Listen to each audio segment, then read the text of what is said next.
नेपाल में करप्शन के खिलाफ बड़े पैमाने पर अवामी एहतिजाज, पुलिस फायरिंग और झड़पों में 22 अफराद की हलाकत और नौजवान नस्ल की बगावत सोशल मीडिया पाबंदी से शुरू होकर पूरे मुल्क में फैल गई। वजीर आजम के पी शर्मा ओली ने इस्तीफा दे दिया। ये सब इस वक्त शुरू हुआ जब हुकूमत ने अचानक व्हाट्सएप, फेसबुक और इंस्टाग्राम समेत 26 सोशल मीडिया प्लेटफॉर्म्स पर पाबंदी लगा दी। हुकूमत का मौक़िफ़ था कि यह कंपनियां रजिस्ट्रेशन नहीं करा रहीं, लेकिन अवाम का मानना था कि असल मकसद करप्शन के खिलाफ आवाज दबाना है। पाबंदी वापस तो ले ली गई, मगर अवाम का गुस्सा कम न हुआ।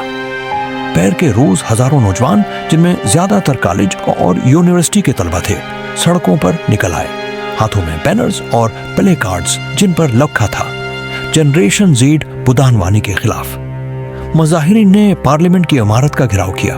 पुलिस ने आंसू गैस, वाटर किनन और हिती की बुराही रास्त गोलियां भी चलाएं। नतीजा, कम इज कम 19 अफराद मौके पर हलाक और सैकड़ों जख्मी। मंगल के रोज भी हालात पर सुकून न हो सके।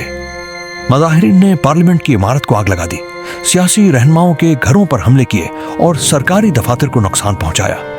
हलाकतों की तादाद बढ़कर 22 तक जा पहुंची।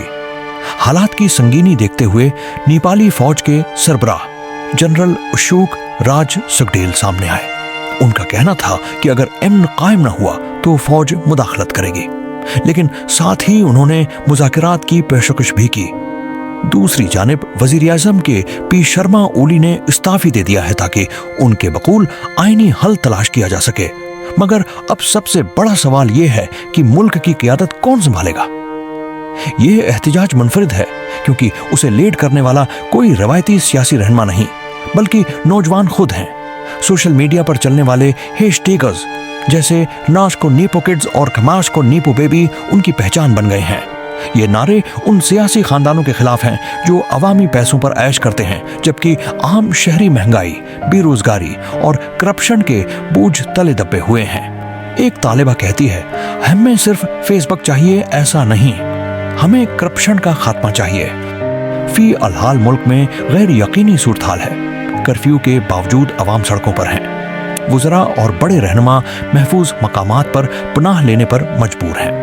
तजज़ियाकारों का कहना है कि अगर हुकूमत ने अवाम की आवाज़ न सुनी तो ये तहरीक मजीद शिद्दत अख्तियार कर सकती है और नेपाल दहाइयों बाद एक और बड़े सियासी बहरान का शिकार हो सकता है।